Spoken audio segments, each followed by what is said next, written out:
নিজের চক্ষু অবনত করে লজ্জাস্থানের হেফাজত করতে সেই যুবক কিনা বেপরদা মহিলার দিকে তাকিয়ে থেকে ফেসবুকে পোস্ট করে, মাইক হাতে বেয়ে কথা বলে, জায়গা জায়গায় সমালোচনা করে, সমাজটা নষ্ট হয়ে গেছে, নারীরাই নষ্টের মূল, বেপরদা চলে, সব ছেলে নষ্ট করে দিছে।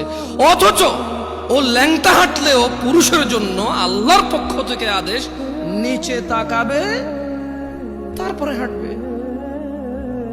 ও নিচে তাকাবে না, নিজেরটা মানবে না, আরেকজন মানে নাই সেটার সমালোচনা করে বেড়ায় যুবক। এখানকার যুবকের ধারণা পর্দা মানি হচ্ছে মহিলা, পর্দা মানি মা, বোন, স্ত্রী, কন্যা, দাদি, নানি, ফুফি, খালা। পর্দা মানি মহিলা। যখন তারা পর্দাকে এভাবে খ্রিস্টানদের মতো, ইহুদি নাসারাদের মতো যখন পরিবর্তন করতে শুরু করলো পর্দার মিনিং, তখন আল্লাহর আযাব এদের উপরে চলে আসছে। এদের মহিলারা বলতেছে যে আরে পর্দা কি পোশাকে আছে নাকি, মনে হলো পর্দা। কারণ এরা পর্দার অপব্যাখ্যা করেছে,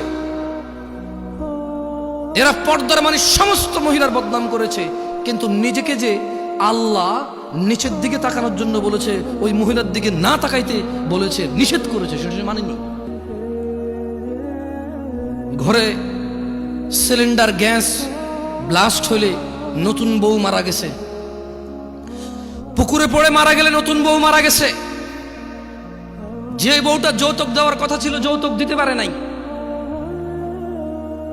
মোহর দিয়ে বিয়ে করার কথা ছিল, পুরুষ যৌতুক নিচ্ছে।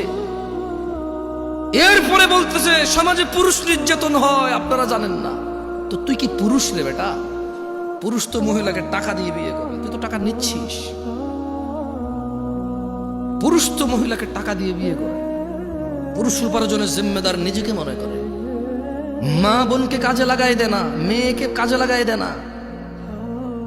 পুরুষ মর্যাদা সম্পন্ন হয়, বলবে 3 বেলা খাবো, না পারলে 2, না পারলে 1,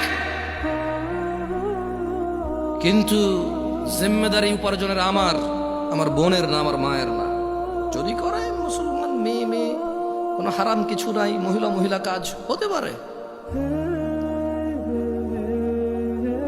আল্লাহ আমাদেরকে বোঝার তৌফিক দান করুন। কি এখনো কি হাসি পাচ্ছে? নাম হচ্ছে সালাফি কনফারেন্স। বসে আছে যারা নিজেদেরকে দাবি করে মানহাজুস সালাফের মধ্যে যারা আছি আমরা।